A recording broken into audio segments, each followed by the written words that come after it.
Today on DNVR Buffs Live, who is the best recruiter on Coach Prime and Colorado's coaching staff? Congrats to Travis and multiple other Buffs who graduated from the University of Colorado today. The latest transfer portal news. Does the spring portal window even need to exist? And we draft the best future songs. Let's go.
Squad. Coming to you live from the Toyota Lounge, driven by your Front Range Toyota stores.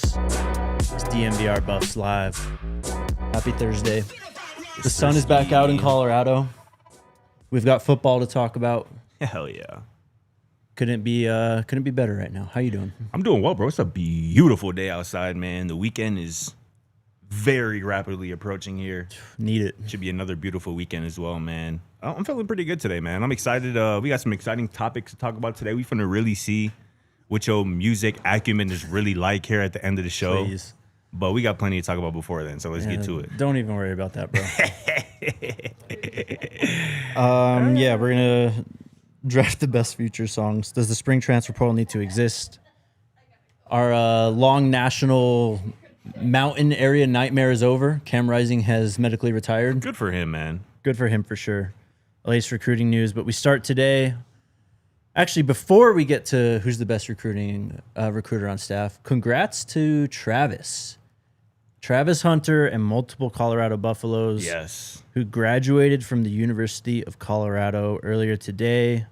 I mean, big time for multiple reasons, but Travis, 3 years in college and he graduates. Bruh, graduating high school in 3 years is crazy, right? We talk about that with Julian. Yeah. But graduating college in 3 years is something that I quite literally couldn't fathom. I feel like graduating in 4 years is low-key a flex with how often people have to. I took an extra semester. I thought I did well. I was saying, I feel like that's a common thing. You know what I'm saying? Yeah. But doing that in 3 just speaks to how bright of a young man Travis Hunter is. Like not even talking about football right now. How smart and bright he is to handle everything that comes with being the Heisman Trophy winner, the best player in college football, but to still handle your business in the classroom. Going into this spring semester, he had a 3.8 GPA. Yeah.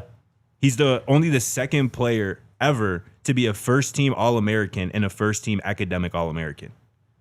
Like, bro does it. And that's why I'm not worried about him playing both ways in the NFL. No, not at all. Because, bro, he has got it up here. Again, whether it's books, whether it's film, it's technique, or whatever, Travis is truly one of one when it comes to all of that. So congrats to him and congrats to all the other Buffs who graduated today as well. That's awesome stuff. No doubt.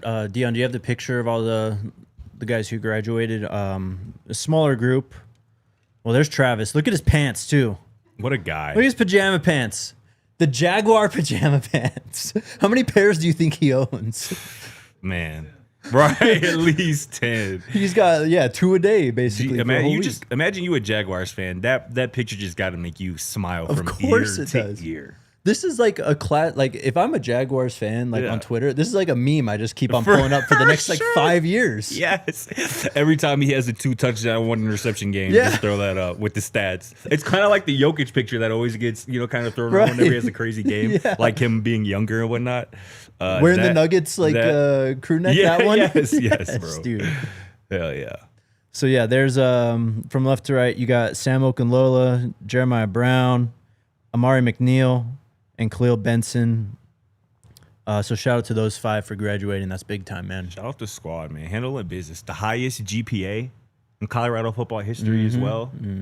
Here, and those guys right there, obviously a big reason why. That's awesome stuff. With graduation ending, we should be getting to see the installation of turf soon too. Yeah, it's true.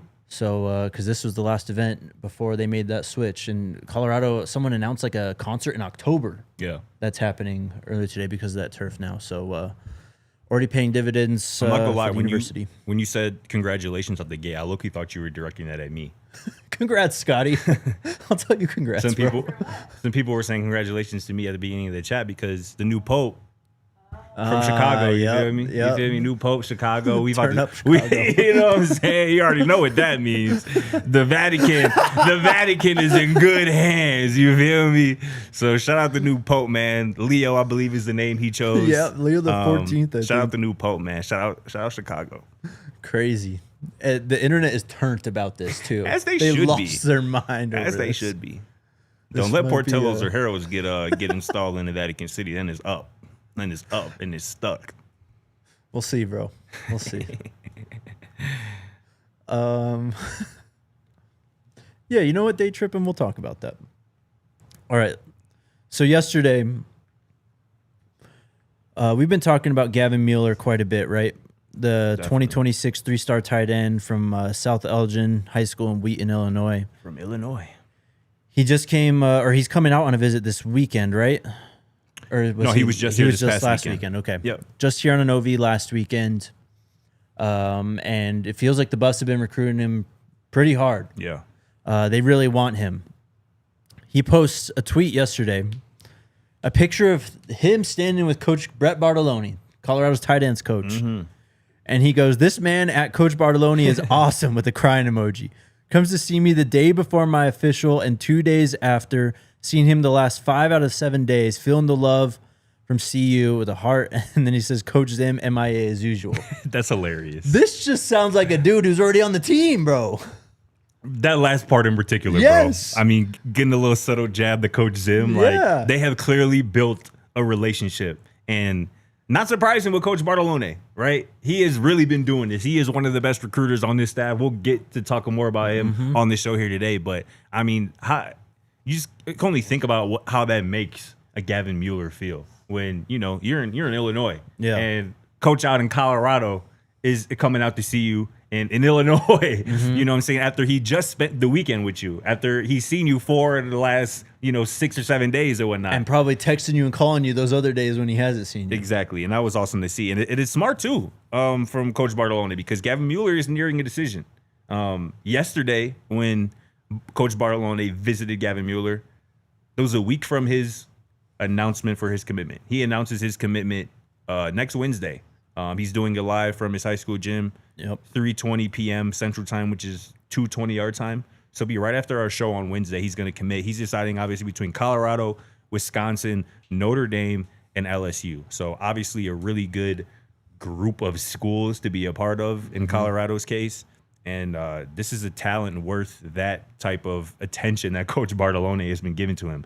Still a really raw, kind of prospect. He's only been playing football for a year or two. Yeah. But this is a guy with a basketball kind of background, and you can see the talent, the potential. I mean, 6'6" already, 250 pounds already. If you see some of his photos, I mean, this looks like a college football player already, or a college basketball player. Yeah, even, sure. depending on how you look at it. So this is the dude with untapped potential, and Coach Bartolone sees that. So this would be a really good ad, and would be the first, I think, has a good chance to be the first true high school recruit in this 2026 class, joining Domata Peko, the #1 edge in JUCO right now. But Mueller would be a really good start to this 2026 class, and I think Colorado has a really good shot of landing him next Wednesday. I agree. Listed at 6'5", 255. I mean, you mentioned the rawness, I guess, when it comes to the game of football. I mean, he's going to need some time and some development, but they obviously see great potential.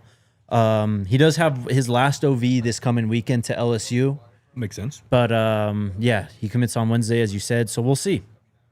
But I feel really good about it. And part of the reason I feel really good about it is because I think Brett Bartolone is the best recruiter on this staff. Ooh. Not named Coach Prime, obviously. For sure. And I remember talking about this about a year ago when it was announced that Coach Bartolone would be moving from wide receivers to tight ends. Mm-hmm. And people were, some people thought of this like, oh, is this like a demotion? Yeah, exactly. Right. Yep.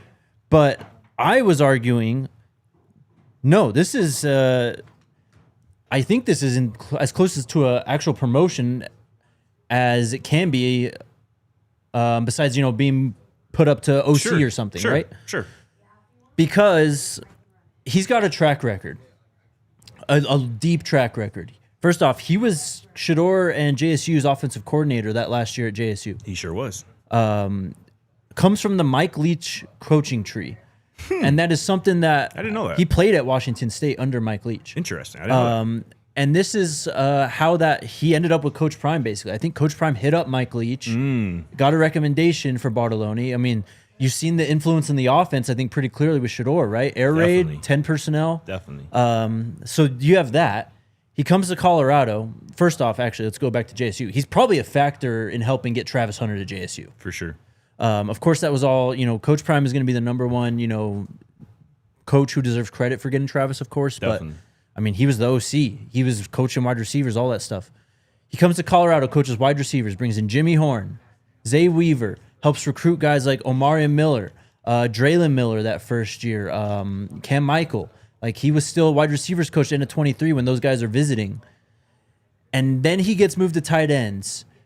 And he goes after Zach Atkins, a guy who's coming up from JUCO, had 22-ish offers. Honestly, could have gone damn near anywhere in the FBS. He was like the hottest commodity at the position in the portal early on. In December, yeah. Could have gone damn near anywhere. He decides to come to CU to play for Coach Bartolone. Yeah. You're seeing what he's doing with Gavin Mueller. We talked about it recently just with the tight ends visits. Julius Miles this weekend. For sure. You'll see them pop up. They're going after some of the best tight ends in the class. Brett Bartolone is one of the best recruiters, if not the best recruiter on this staff. That's a hell of a case you make, my guy. And there's a lot of young talent in that room, obviously, currently, right? And that's due to Coach Bartolone. And I feel like a lot was made of the tight end position last year. And I think that was just a reflection of him not really having a lot of time to really recruit that position like how he was doing receivers previously. You know what I'm saying? Mm-hmm. And now that he's got, how long has he been the official tight end coach now? Last year was his first year. Right. So kind of entering year 2 now, we're seeing him really go to work, and we're seeing his impact on the recruiting trail. And I think once potentially Gavin Mueller commits, people are going to really be on this train. Like, Bartolone cannot be slept on when it comes to this staff and its recruiting. And it's a staff that has a lot of good recruiters, in my opinion, on it. Mm-hmm. And it's hard to argue against Brett Bartolone, but I'm going to do it here because I think Jason Phillips is the best recruiter on this staff. He would be the next name I would name, bro. I mean... The resume speaks for itself. Just listen to names. I was just saying the resume speaks for itself. I mean, and Tony Aguilar says, don't forget about Zane DeSouza, who Coach Bartolone. And real quick, not to cut you off, but don't forget about Savell Smalls. I mean, he converted a defensive end to tight end and basically made him serviceable. That was your starting tight end last year. 100%. 100%. But Jason Phillips, what he's done, I mean, let's just start from right now, bringing in the Max Preps National Player of the Year, who wasn't on anybody's radar until pretty much Colorado sent that offer and Quentin Gibson was, showing interest in Colorado. Obviously, he outplayed his 3-star rating. One of the most dynamic players in high school. He's a buff because of Jason Phillips. You talk about Quanell Farrakhan, who from Texas, one of the most highly sought out receivers in that class. Committed previously, I think, to Texas A&M, so really could have went anywhere.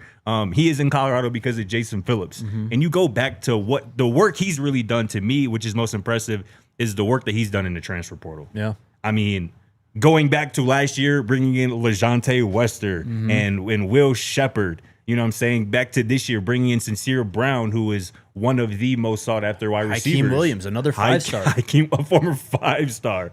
You feel what I'm saying? Joseph Williams, the AAC Freshman of the Year, is here in Colorado because of Jason Phillips. And I don't want to get into the coaching thing because I think he's a brilliant coach as well. And I've talked about that, how he's been able to kind of facilitate feeding a lot of mouths in that receiver room. And really, it's never been an issue with playing time and whatnot. So, I think Coach Jason Phillips, since he's gotten Colorado, that receiver room, they're the trajectory's been this way. Yeah. And I think that's been a consistent presence.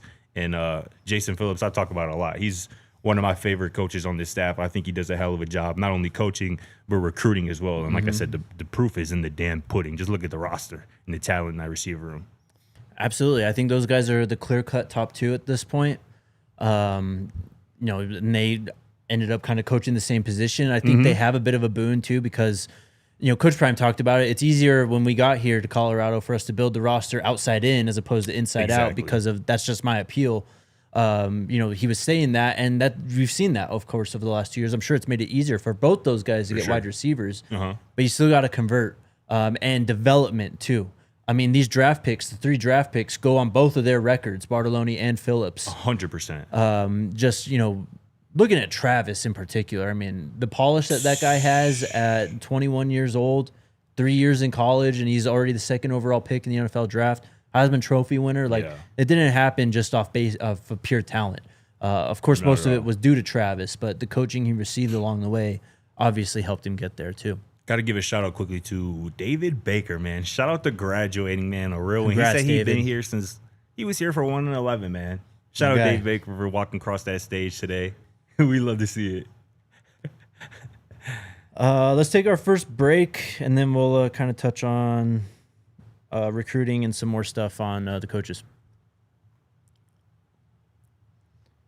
New partner alert, Scotty. Ooh, let's hear it. Shout out to our friends over at First Bank. Whether you're on the road, at home, or somewhere in between, First Bank makes banking easy, convenient, and secure. Their mobile banking app allows you to check balances, pay friends, and manage your money anytime, anywhere. And here's the best part. Open a new First Bank checking account today, and you could earn $300. First Bank is all about helping you stay on track. The tools make it simple to stay in control of your finances without the hassle. No matter where life takes you, First Bank gives you the freedom to bank how and when it works best for you. So if you're ready for better banking and the chance to earn a little extra, head to efirstbank.com/bonus. That's efirstbank.com/bonus to open your account. Bank how you want, when you want with First Bank. Certain restrictions and requirements apply. Member FDIC. And shout out to the squad over at UC Health, man. As always, health is of utmost importance to Jake and myself. And it should be to all of you out there if it isn't already. Not only our physical health, but our mental health as well. Physical health, man, I mean, I did some Bulgarian squats today again, bro. And every time I do it, bro, I'm like, why do I put myself through that? Why do I do that to myself? Real quickly. I've been going to the gym pretty consistently the last few months. I haven't really been on my best behavior though. I have been ignoring leg day. Can't do that, bro. I know. I decided not to ignore leg day last week. Or actually on Sunday, and I'm in pain, brother. Bro. Like I said, every time I do Bulgarian squats, bro, I'm like, let me not do that for at least 2 weeks, G. But we got it in today regardless, because like I said, summer is rapidly approaching. We got to get it right, man. You feel me? Yep. And the mental health, like I said, is important as well. The best thing I think I can recommend for somebody when you're struggling, I think, with mental health, just go outside. Just take a walk. Take a walk, Get some fresh air. And especially when it's a day like it is out today, that's really the best thing you could do for your mental health. As y'all know, the DNVR Buffs Show is brought to you by UC Health, the official healthcare partner of the Colorado Buffaloes. Learn more about living like there is a tomorrow. Go to uchealth.org for more info. UC Health, live extraordinary. Ivan, my dog, you got to chill. Congrats to Miss Baker too. David's mom apparently graduated during the Natty. Congrats. Oh, that's awesome. That's big time. Okay, just wrapping up on the coaches here. I got to shout out Gunnar White too. That was gonna be my next one, bro, for sure. Yeah, we agree there. Yeah, he's been doing his thing. He has been doing his thing, and he's got it out of the mud, as they would say. I mean, he's really worked his way all the way up. From a volunteer, bro. Yeah, literally. Just showing up at JSU, isn't it, right? Yeah. So shout out to him. I'd shout out Coach Hilo, too. I know he's, like, new to the position, but look at his track record, man. It's true. The schools he's went to, the guys he's been around, you're going to see some, obviously, we've had some big visitors, but you're going to see some good defensive line and edge guys coming through because of him, I think, and development. Shout out to Coach Hilo, as always. But Coach Gunnar White, man, he be on it. Yeah. I mean, you're talking about just the high school guys helping bring in a Carday Smith and a Chauncey Gooden, who he's been recruiting since A long time. 3 years ago when he was at Jackson State, obviously. And then even the guys that they brought in this portal and bringing in a Zy Chrysler, Yeah. bringing in an Xavier Hill, a Larry Johnson III, like those are starters that you're bringing in from power programs in Larry Johnson III case, in Zy Chrysler's case from Illinois, the Big Ten in the SEC. You're bringing in true starters, and you don't come to Colorado or any school for that matter if you don't believe in your position coach, and if you're not a good recruiter. So obviously Gunnar White, I think, he would be the third name out for sure. I would sure throw in there in terms of elite recruiters on this staff because, again, there's a lot of them. We had the Coach Hart super chat. We'll get to that later, I guess. Actual recruiting news, though. So we've got a big visit weekend building up again this weekend. Yeah. And we've got a big-time target who yesterday announced he will be taking an OV, a guy that everyone is familiar with if you listen and watch this show.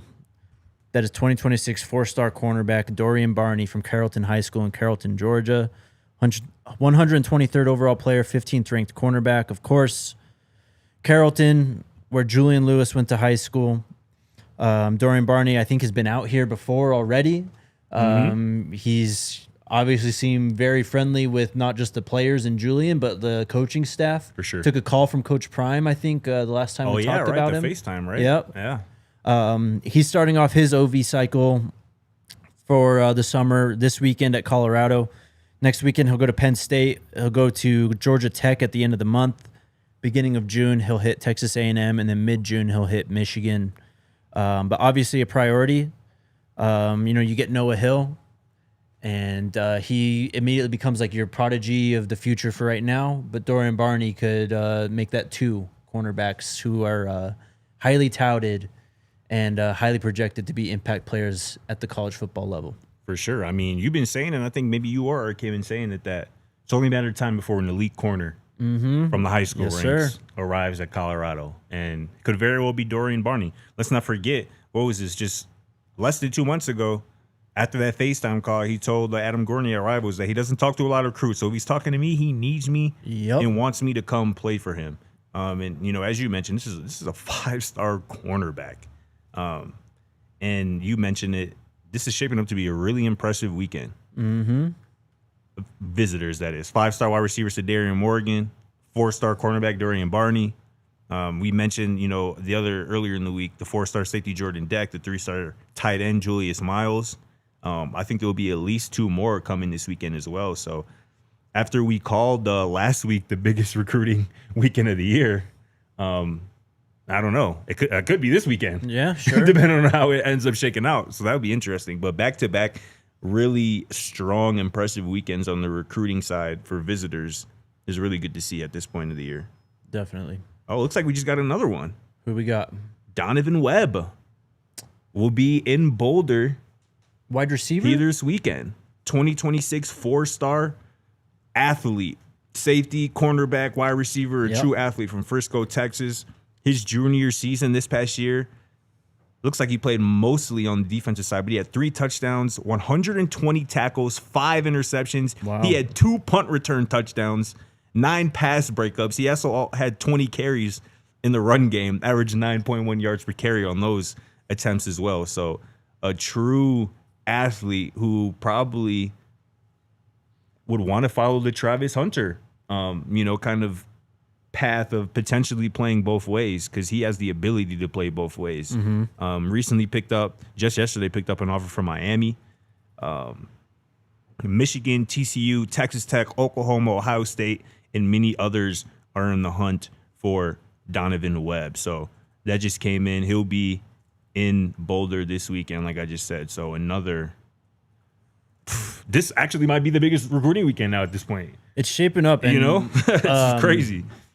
Just looking at the list, or a rough look at the list of guys who are visiting this weekend. You mentioned Sadarian Morgan, obviously now Donovan Webb, Dorian Barney. This feels like a Julian Lewis recruiting weekend. What do you mean by that? They're bringing in his weapons. They're bringing in his friends from home. I think this is the first real weekend we're going to see how much pull does Julian have with these recruits. How much can he and Colorado sway them, put the Buffs in their mind at least to think about this summer and moving forward. That's just, to me, my immediate takeaway from Dorian Barney and Donovan Webb now. For sure, man. And Juju clearly has shown a propensity to be able to recruit and recruit well. Mm-hmm. Right? I don't think Carday Smith is here in Colorado without Julian Lewis. I don't think Dorian Barney's even taking a visit to Colorado, potentially, if Julian Lewis wasn't in Colorado. Not, bro. So, yeah, you're right. It's playing a quarterback at this day and age, at this level of football, it's not just about playing the position and what you do throughout the week and on Saturdays. A big part of it, and Shador put that on display perfectly. A big part of playing the quarterback position nowadays in college football at this level of football, you got to be a recruiter sometimes too. And sometimes that happens during the season. Sometimes that happens during the off season. Sometimes in Julian Lewis's case, it happens before you ever take a snap, a college snap. But Julian has clearly shown that he's willing and pretty good at it too. So I'm excited about these this weekend for sure. As we should be. Next guy. Sorry, I'm just sending this tweet. We got a top 10 from Brian Harris. Brian Harris is a defensive lineman out of Mandarin High School in Jacksonville, Florida. We've mentioned this high school before, but he's a 3-star player on 247. He put Colorado in a top 10. Sorry. Top 10 with Alabama, Auburn, Oklahoma, Penn State, South Carolina, Stanford, West Virginia, Mississippi State, Michigan, and Colorado. So we'll see on him. Another one now. We got another one. Who? And this is one that kind of been teasing here this week, if you've really been paying attention closely. We got another IMG visitor. Let's go. Who will be in Boulder here this weekend. Let's go. 4-star offensive lineman. Oh, yeah, let's go. Yeah. 4-star offensive lineman. Say it. This young man's last name is Carr. His first name, bro? Is spelled with a G and an apostrophe and the I, a VR. Let me see it. A Niver. I'm gonna say Niver. Genevieve, yeah, Niver, Genevieve or something. I think. Yeah. I gotta call my boy Coach Cliff real quick after the show and make sure I get my guy's real first name down correctly. But this is again a 4-star offensive lineman from IMG Academy. Will be visiting Boulder this weekend, and he has a quote. Carr does. He told Chad Simmons at On 3. He goes, "Who want to play for an ex-NFL coaching staff? Everything about Colorado interests me." Everything, he says. IMG, he says that. Might as well just commit, bro. And he also had a tweet not too long ago, Mr. Carr did, with the caption saying, "Ain't hard to find." And that was on March 17th, less than 2 months ago. That was his caption, "Ain't hard to find." He's listed at 6'4", 336. I think the first offensive lineman for the weekend? Yes. Yep. So trenches were heavy last weekend, and now you got another one to keep an eye out for this weekend. Most definitely.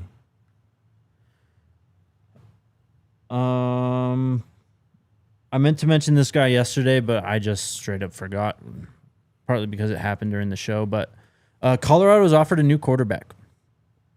That is Cade Kaufman out of East Kentwood High School in Grand Rapids, Michigan. He's a 4-star player, top 300 player, 22nd ranked quarterback in the 2026 class, listed at 6'2", 185.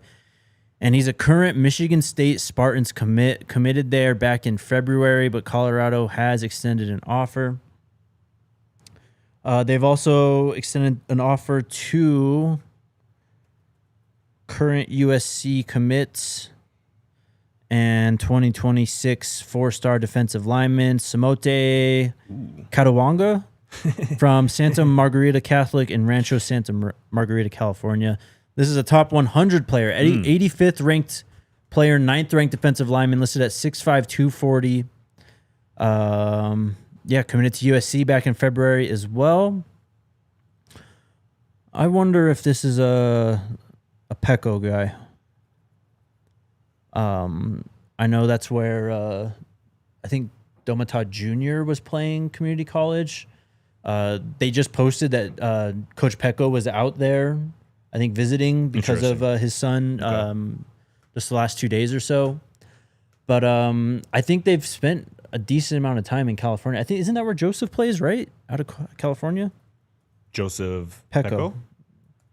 I Oaks so. Christian in Westlake Village, California. So same class, obviously, as Joseph. I do, this is all speculation, but I'd imagine if you're the same class, you play in California, you're probably familiar with the kid. Most definitely.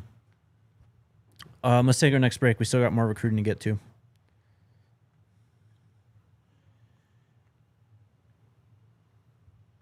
Shout out to Raising Cane's, man. Oh, man, I love me some Raising Cane's. Scotty is, it's actually crazy how much he just talks about Raising Cane's constantly. I can't help it. He actually told me the other day that he was just dreaming of those tasty chicken fingers, that buttery Texas toast. I'm starving right now. Zesty coleslaw. Ooh, and zesty is crazy. And you know that that secret cane sauce as well. But hit up our friends over at Raising Cane's. You know where to go to get the best chicken fingers in the game. Dive into Flavor Flavs. What are you waiting for? It's Cane's o'clock. Raising Cane's chicken fingers. One love. One love. Shout out to the squad over at Empire Today, man. Empire Today has completely transformed our floor here. It at literally the looks brand DNVR new bar. still. It does. And I don't know how long it's been here, but it looks like it was just put in last week. That's how sparkling and beautiful it is on a daily basis. And that's exactly what Empire Today can do for you at your home. Just like your favorite team needs a home court advantage, your home needs a home floor advantage. And Empire Today can help you do exactly that. Empire Today lives and breathes flooring, and they will be with you every step of the way. It's a whole different ball game with Empire Today. Their flooring experts bring the showroom right to your home. You can get precise measurements taken and have all your questions answered, so there are zero surprises. With Empire Today, you get clear, upfront, and all-inclusive pricing. Plus, you can schedule installation as soon as the next day, because don't nobody like to wait. Schedule a free in-home estimate today, because some things are just better at home. DNVR listeners can receive a $350 discount when using promo code DNVR. Yes, you heard that right. A $350 discount with code DNVR. Restrictions apply. Visit Empire Today/DNVR for full details. It just reminded me of like one of my favorite Travis clips in the history of the last 2 years. Which one? When they're getting on the team plane and they're getting the I won't say the name, no free ads. The chicken sandwiches that are very famous. Yeah. And he picks up the barbecue sauce because it's Zesty. And he tells Bucky, he goes, "This one's for you, my boy." Zesty. Hey, that boy Travis silly, G. Oh, man. Oh, good stuff. Bro, I'll never forget. It just made me think about that classic. Bro, Travis is just a character, bro. He's hilarious. That classic gif, bro, of him in the meeting room, and he's, like, laughing, like cracking. Yeah. It's a classic gif. Like, I could repost that every day, honestly. That is so funny. All right. Last piece of recruiting news today. Adam Gorney last night, like 7 o'clock, tweets out, 5-star offensive lineman Felix Ojo tells me that Colorado is no longer a consideration in his recruitment. This dude just came to Boulder last weekend on an official visit, took the picture with Coach Prime and everything, and 3 days later, they're not a factor. Hope he enjoyed his trip. Bro, why are you saying it? Like, you're killing me right now. I mean, that's crazy. I mean, yeah, that boy got his lobster tails in. He bouncing. You feel me? Nah, let me stop. I mean, hey, that happens. That's just a casualty of recruiting. That's what happens, you know? That's quick, though. Like, it is very quick. But I feel like you prefer that. True. Right? True. Now you got to worry about Felix true. no more. You know what I'm saying? He's out of the picture. So, yeah, obviously you would have loved to continue to stay in consideration of his recruitment. I mean, this is a 5-star offensive lineman, but I don't think anybody is tripping, especially after, seeing Brett Bartolone in Colorado last weekend and Deacon Schmidt, and now knowing that Gniver Carr is going to be here, another IMG offensive lineman as well this weekend. So I don't that is facts, King Mars, and that makes it even funnier because bro don't even be trying. He just be making me laugh, man. But no, as Alpine Garage says, it's just part of the game. You know what I'm saying? So I don't think anybody in Buff Nation is really tripping. The timing of it is a bit odd, but again, I think that's kind of a blessing in disguise. You don't got to worry about him no more. True. You can focus your assets and your resources on the guys who are still interested in your program. So true. Good luck to that, man. Yeah, good luck to him. It was a fun 3 weeks. We got to talk about him, I guess. 2 weeks, whatever it was. I'm dead. Cam Rising is medically retired. Good for him, man. The boy already got a job too, don't he? Yeah, he's already got a job. He's a OC at his alma mater, his high school alma mater. Coaching your guy. You know who he's coaching? No. Brady Smigel? Oh, the Michigan commit. Yeah. 2026 Michigan commit. All right. We're all about Bryce, bro. But yeah, Oregon fans and USC fans and, I mean, damn near every other Pac-12 school was rejoicing, thanking the Lord above for what just happened today. I think so. He was a terror in the Pac-12 for a minute. Oh, but now I feel like you would have wanted him. Of course. Wouldn't you rather play Utah with Cam Rising instead of Utah with Devin Dampier? Obviously now because he's medically retired. I'm just saying. Yeah. But he was a force for a while, man. He was a good football player. Mm-hmm. He was, and obviously he led some really good Utah teams too.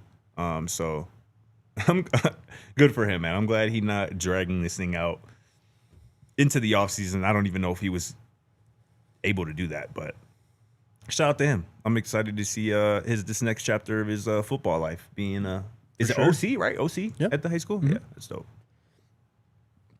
Last real thing today. Pete Nakos of On 3 wrote this up. Will the spring transfer portal survive? Coaches want it gone. Players are cashing in. It was a good article. I read through it. I'll just pick out some of the quotes. The article basically starts and is based around the Nico Iamaleava situation. With one quote coming from a power forward general manager telling On 3 that never happens. It absolutely never happens if the spring portal doesn't exist. It would never happen. Nico doesn't have the leverage to make it happen if that's the case. And he's right. We're going through this house settlement still. Apparently, we're closing in on a actual settlement within the next week and a half or so, I believe. There's a bunch of stuff going on at the political level. I mean, the president is putting together a college task force with Nick Saban and all these people. He's the co-whatever chair. Yeah, they're obviously trying to figure it out, and because we're hurtling at a pace that is very unsustainable. No, I agree, man. They got to get some guardrails in, so they're planning on it. Another quote from this is from South Carolina head coach Shane Beamer. And he says, I'm certainly in favor of shortening the portal windows. I'm not anti-portal. We benefited from the portal, but people don't need two different portal windows that cover around 6 weeks to decide what they want to transfer from somewhere. You either want to be a part of that program or you don't. Last one from the Power 4 general manager, again speaking On 3, says, I think they're going to have one in January, and I think that's going to be it. As far as I know, that's what everyone wants. That's just common sense. When you get your team in the spring, you want that team to be the one you got. That only makes sense. All this, we've got to wait for the spring window to close, and, someone's trying to come get one of my guys. The odds are higher in January, but I say that everyone is pushing for January, so the NCAA is probably going to do the opposite. Hilarious. January is the best for football for the sport. Do it from January 7th to 17th. Get everyone on campus. Do what you've got to do. Everyone is locked in from there. And I 100% agree. Transferring needs to be made like a decision again now. At least a serious one. Yes. There's been a lot of proposals thrown out there. Yeah. But the fact that guys can enter the window in the winter and then re-enter in the spring without a penalty, what are we doing? How is this good for anyone? It's not good for the coaches. It's not good for the universities. It's not good for the players. It might be good for their bank account. Is it good for their development? For the development as a man, as a player? Yeah. To constantly be bouncing around and always having someone courting you, offering you money and stuff? I don't think so. I get it, bro. And I think we've talked about this in different ways in the past. I completely agree with all of that, right? It doesn't look good on anybody's part for a young man to arrive, transfer to a place in December, leave that place in April for another place. Yeah. But things happen. And there are people out there who mislead people. Sure. There are snakes out there. Sure. In this world, and particularly in the college football world. Yeah. Sometimes people are sending you off. They might be selling you a dream, and you think you are realizing a dream. And once you get to that place, you realize, oh, this is not a dream.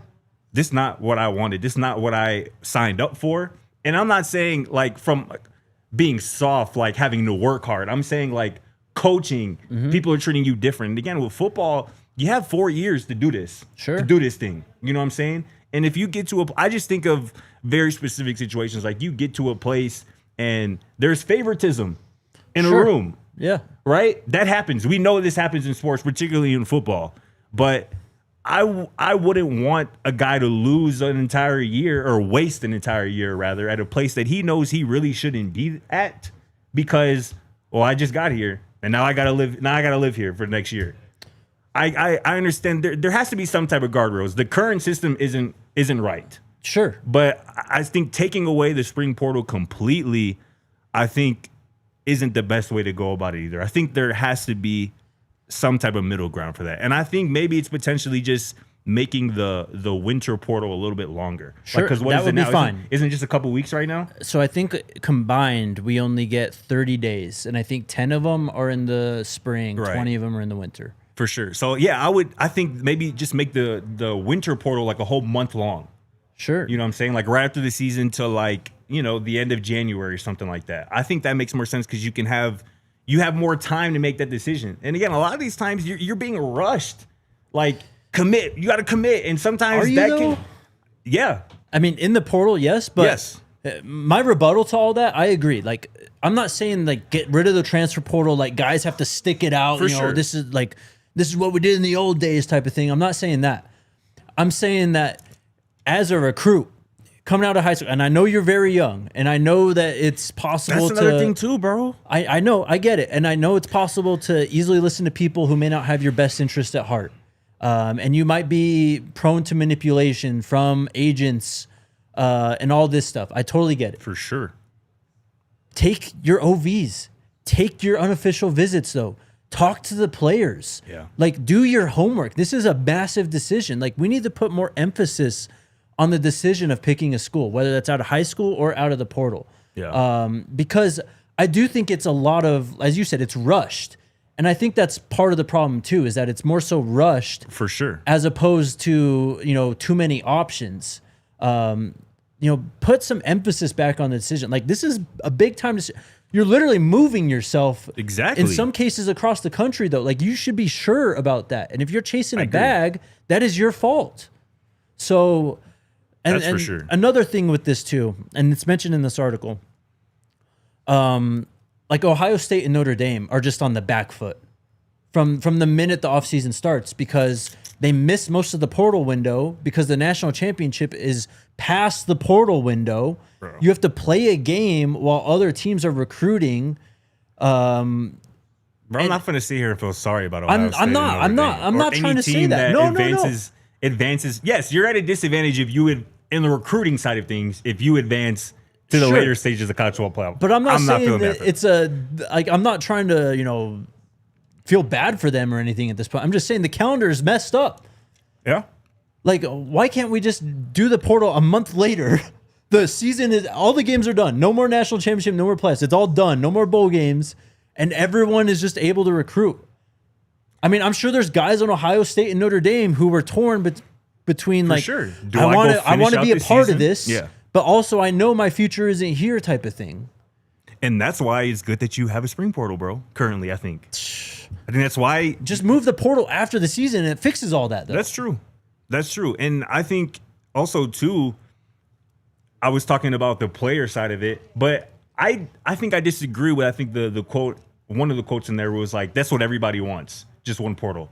Mm-hmm. I don't know if that's a universally held belief from coaches, because I think sometimes you get a guy in the winter portal and somebody on your staff, you missed. Sure. You missed. That guy is not who you thought he was going to be when he's in your building. And as we know, sometimes dudes get axed to hit that portal. You know what I'm saying? And I think some coaches would still like to have that ability. We missed on this recruit. We cannot have him on our roster for this next year. In the spring, we got to be able to ask him to go somewhere else. I think there are a lot of coaches who want that ability. And again, taking away the spring portal would remove that. You can kick guys off the team still. That's different, though. I mean, I mean, if what you're describing, if they really are that bad of a fit, though, just kick them off the team. I'm sure it's easier for everyone. Yeah, I don't know. All right, let's do the draft. Let's do the draft. We're drafting the best future songs. Let's go, man. Honestly, Future is one of the GOATs. I don't know about you, bro. I think about this quite often in terms of like my favorite artist of all time. Okay. He's in my top 6 all time. Like he's my 6th man all time. I mean, and I think about that quite a bit, and that's some high praise for me. Totally. I'm gonna follow it up and say, not in my top artist of all time, but probably my favorite rapper. Okay. It's respectable. It's respectable for sure.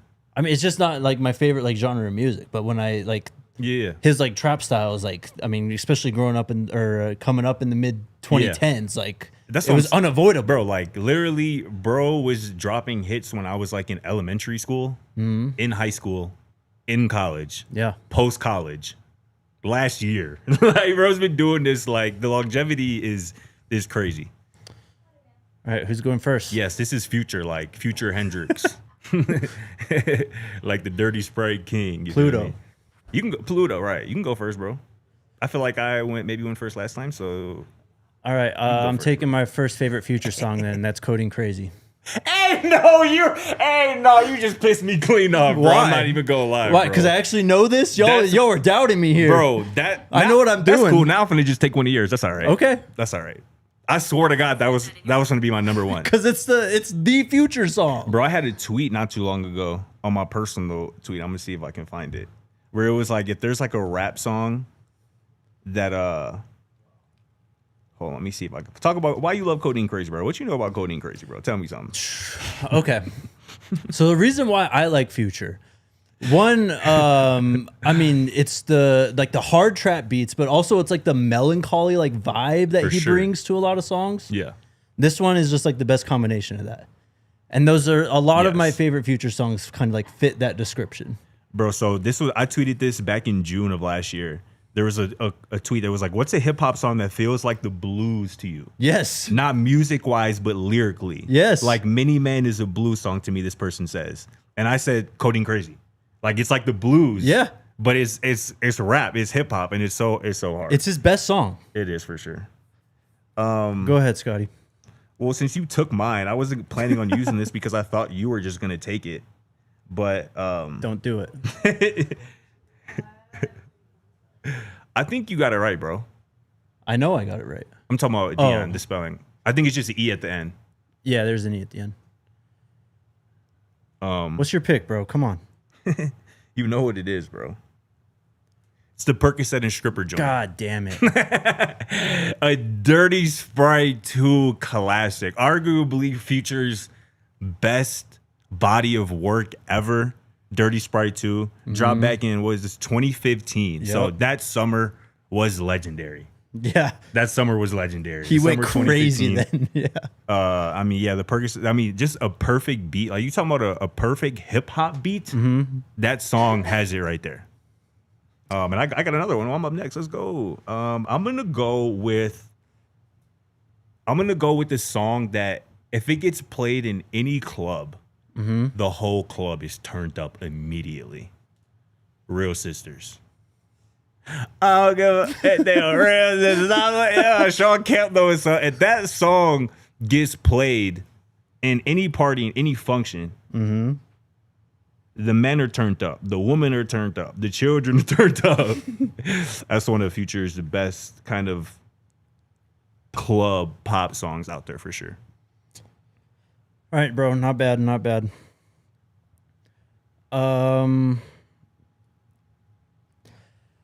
going with Throwaway. Wow. You do know ball, don't you, bro? I've tried to tell y'all, but you guys didn't listen. I'm going Throwaway. Kind of the same thing as Codeine Crazy. Just fits that like whole vibe. Yeah, bro. Throwaway is like unlike any song I've ever heard before. Like, I don't know if I can remember. It became more of a thing, and I think Drake kind of stole it the last couple years, where it's like two different songs in one song. Yes. You know what I'm saying? Yes. That transition, bro. The first half of Throwaway is like, man, forget these women. Like, Yeah. man, forget them, man, whatever. And then the second half, the beat changes, and he's like, dang. I mean, you I read miss the my beat girl. transition. Yeah. It's like, oh, man, look, go mess with that man and get it over with. Come back to me. It's crazy. Throwaway is Yeah. a classic for sure. Damn, Jersey, calling out Chief. I should have just took the Percocet stripper joint. Bro, I couldn't believe. I thought for a fact you were gonna take that first overall. I had to go with the first overall pick. Like, there's a lot of pressure there. Like, Codeine Crazy was gonna be my number one. Exactly. Yeah, it was gonna be my number one. Okay. I'm gonna go with. See, like, I do like March Madness and like Wicked and stuff, but like, and they're bangers. I wouldn't put Wicked in my They're top not five. like, yeah, Or they're top not 10. up there for me. I'll just go to my favorite tape then. What? I'm just laughing at the comments. A lot of Future ball knowers in here, and it just makes my heart smile. Give me Perky's calling. It's a good one. I can hear the birds go. I was just gonna put the whole Purple Rain, the whole Purple Rain project. I could have just put up there. You feel me? Yeah. You got two now. I got two. Give me 56 Nights. I think 56 Nights, Craig. Dion said that's a classic. He know what's up. 100%. 56 Nights. I mean, that is him and Esco. I mean, anytime Future and Esco on a song together, Absolutely. I mean, you know it's a classic. Yep. And that era in particular, I mean, that again, that's a beat is just it's classic. And I'm gonna go with the chat favorite and obviously a Future classic, March Madness. You gotta have March Madness in there. It's a classic. I'll give Dion time here. Ooh, hey, Gualo, you know ball, bro. That's like your third comment where I'm like, yeah. you heard Out of Time by Future? It's on the it's on his self-titled project called Future. It's 2017, that one. It dropped like the same day as It was Hendrix. Future then Hendrix, right? Yeah, it was on Future. I listened to it for sure, but that's about when I started to kind of fall off. What do you? Which one? Ivan dropped the gem, Married to the Game. I wasn't even thinking about that one. That's a classic for sure. Are you ready, Dion? I serve the bass. That's a fire one. Yeah, that's Banger another song. Elite beat, bro. Like Yes. that beat is crazy. Like who made? He was like, who made this? I know someone went crazy with that one. Help me, Bro, I listened to this shit. Y'all don't understand. I'm gonna go with my favorite song off of Purple Rain, then No Charge. You went crazy, bro. I told y'all. You went crazy, dog. No Charge is my like she for real, G. And another one of like the best beats that he has in his catalog. Beat is like that'll have you levitating, bro. That beat on a right day, a couple Facts. drinks and you vote. Yep. That no charge beat to have you levitating. Yeah, no bro, charge I ain't was gonna lie. crazy. I don't even think you realize how much respect you've earned from the chat today, Jake, bro. You really went stupid, bro. Thank you. I can tell why you kept bringing this up the last couple of weeks. Like, that boy was ready. My boy was ready. I tell you, like, I'm not the biggest like hip hop head at all. Like, sure. I don't like keep up with it or anything. But Future from those 2 years, Yeah, that dude dominated my headphones. I believe it, bro. He's one of the greatest ever. My last one, I'm gonna go with. I haven't picked this song. Oh, actually, I did. I'm gonna go with. I'm gonna go with Red Light. Which one's that? I don't know that one. Beast Mode 2. Okay. And honestly, this one's real personal to me because my senior year of college, our first game, my senior year, we blew a team out in Iowa, and like I had a hard Instagram post like right after that using the quote for this. He was like, ran it up and gave him sad face. That was just so hard because I literally did that in the game, and I think that project that Beast Mode 2 is slept on as well. And yeah, that Red Light is one of the best for sure. We low-key gotta do it. I don't even know if we have time, bro. Rattle off some honorable mentions. We're going to overtime today. We're talking rattle about off some honorable mentions. People have brought it up. Fez did a That's sweep a for good sure. one. Splash Team has it. News or something. Yeah, News or something for sure. Honestly, again, all of Purple Rain. Like, I'm not joking. Bro. Front to back, that entire tape. I will listen to it still. I wanted to put Blood on the Money on here too. That's a classic of Dirty Sprite too. I mean, like the hits, like Mask Off. Ooh, low key, another one. Crazy Beat, Zanny Family. I didn't really like that song like that, but Oh that is my a crazy gosh. beat. No, that's another one of those. I don't know if that's Esco or not, but that's another beat. You heard that's Lie just- to Me, bro? Yes. Off Evil? That's so fire, G. Colossal would have been a good one, Kevin Dorsey. Colossal was fire. Freako. Freak. Hell yeah. That's another one. You put that on in the club, G. Yes. The men are turned, the women are turned, the Yep. whole club is turned up. Yep. This is a real throwback. You remember Honest? That's What's that like, off of? I think it was a single, I'm pretty sure. Okay. Yeah, like that's like 2013. Like that's like low-key before Future like really blew up for real. That's a classic though. Turn on them. That's like right in that that Honest range for sure.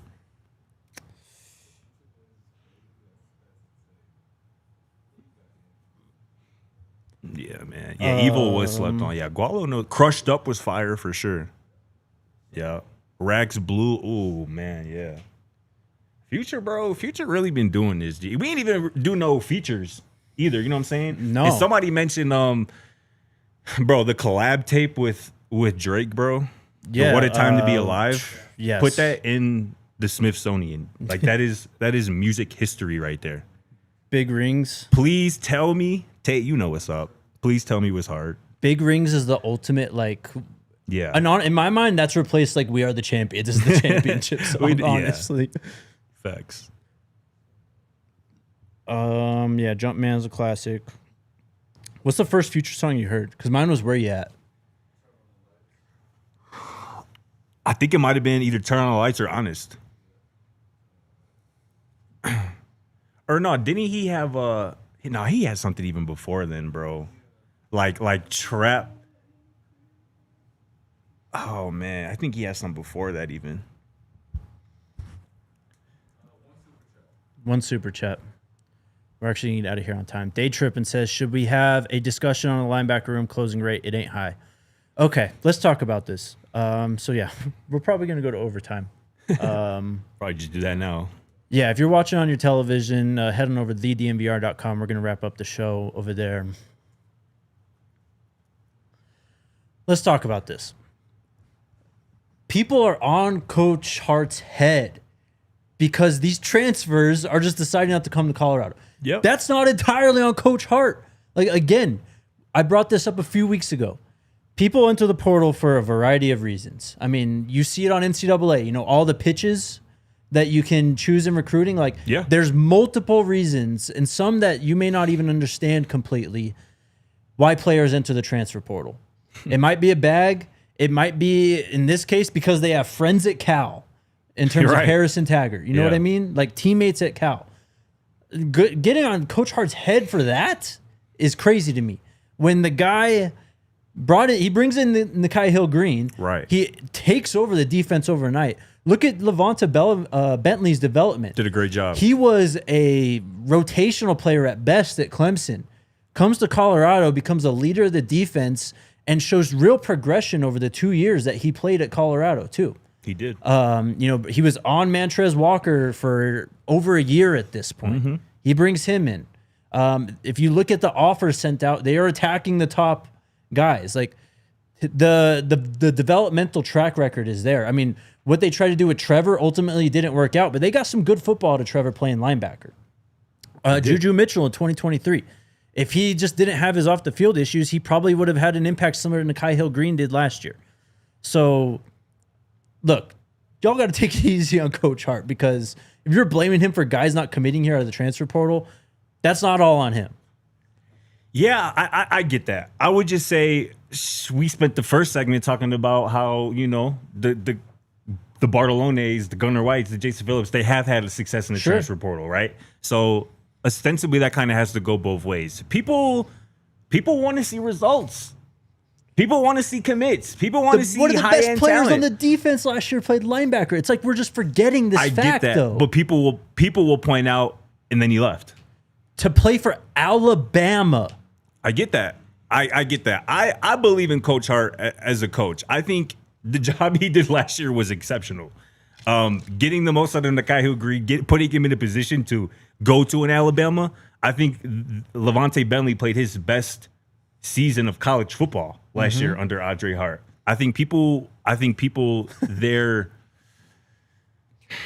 dismay potentially with the linebacker situation is the fact that they're still just unsure about the talent in that room. And obviously that falls on the position coach, because again, when you look at the defensive line is really strong.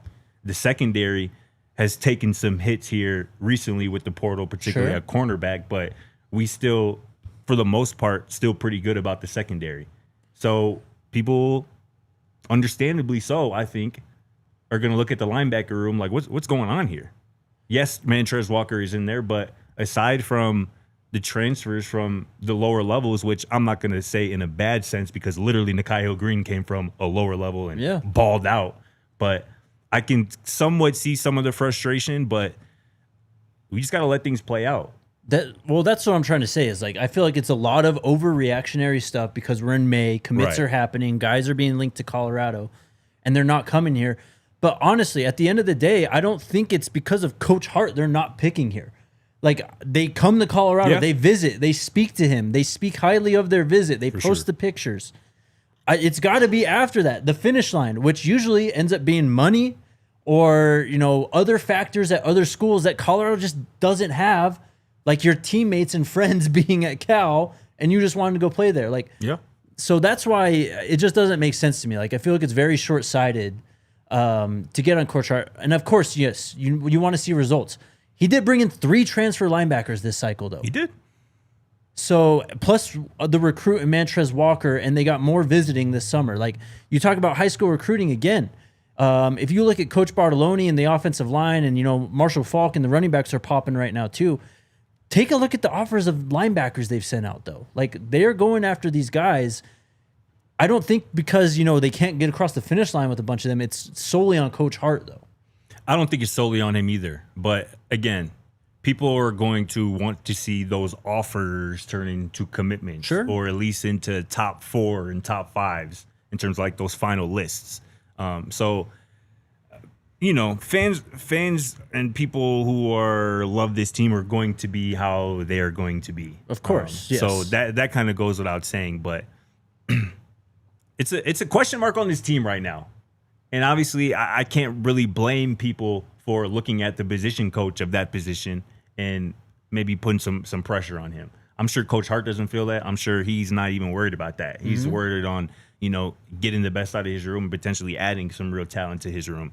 And there might potentially be a pretty big 2026 linebacker visitor here this weekend as well. So we'll see. But it's a position that I think you would agree has to be better. Of course, but I think it's very short-sighted and it's very lazy to, go back to last season and look at how good Nakai and Bent were. Yeah. And the linebacker, I mean, Jay West came in and made some plays. Like, it's very short-sighted to forget that stuff and just focus on commitments from this cycle that haven't come in my opinion. I hear you. I mean, yeah, he should be given some grace just off the fact of him landing Nakai Hill-Green and him turning into what he was able to turn into. Yeah. He should get at least some grace for that. For sure. Well, what would be your level of comfortability if Martavius French and Reggie Hughes were starting linebackers just for week 1? 1 to 10. So if last year, like beginning of November, where I was at with Nakai and Bent was like maybe, I don't know. I mean, they were banged up too, I guess. All that aside, like an 8, I'm probably at like a 5.5 right now with where we're at in terms of comfort with them. Yeah, 5. Yeah. But again, part of that is just like, I haven't seen them. Like, he sees them every day at practice. Yeah, we don't. You know what I mean? Yeah, like, we haven't really seen any of them in a live setting. So, I don't know. I mean, where are you at? 1 to 10.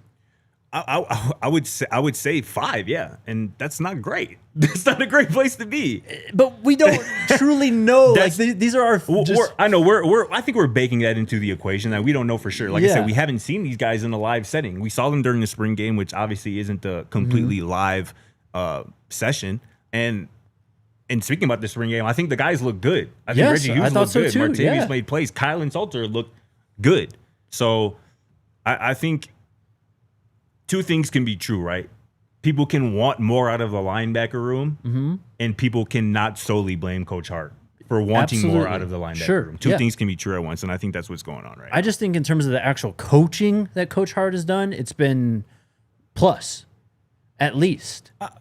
I think I would mostly agree with that. So... But I think people's issue is on the recruiting side, though. Of course it is. Of course it is. But I think they forget the actual coaching aspect when they criticize Coach Hart, though. It's true. Because he's become somewhat of a lightning rod, and everyone's got to get their takes off of Coach Hart. Like, he's the main problem with this program. It's crazy to me just seeing that stuff. Yeah, it's like I said, 2 things can be true. I mean, Cornholey makes a point that I brought up on the show. I didn't understand why Nakai wasn't the week 1 starter. And we don't know what all went to that. Obviously, he was a spring transfer edition, so maybe it took him a little bit longer to get the hang of the defense. But based on how he played, I don't think that's what was actually going on. Right. So, but I don't know. And Rashonda, I think that is part of the reason, too. I think that's part of what makes Coach Hart an easy target is because people can just point to the fact that Coach 100%. Prime and Coach Hart are really good friends and they go way back. So I think that makes Coach Hart an easy target and leads to some unnecessary and unfair criticism, but he shouldn't be absolved of criticism just based on how the linebacker room currently stands. And like I said, 2 things can be true at once. Sure. It's just when I see people going crazy about, Kylan Salter is going to be, he's going to have a breakout year. He's really going to, come back from injuries and break out like truly like. You can't have it both ways. You can't say these things and then go, well, Coach Hart's got to go. Like, it just doesn't work that way. Agreed. So, I don't know. It's an interesting conversation, but we don't have all the aspects needed to make an educated decision. And more people should just think that way when it comes to some of these things, especially with this team. Because we really don't know everything, including us. I swear we don't. Yes. It's May, though. Seems like a May conversation. It is May, exactly. That's why we did it today. That's why we drafted future songs today. Just fire, man. You really did your thing, bro. All right.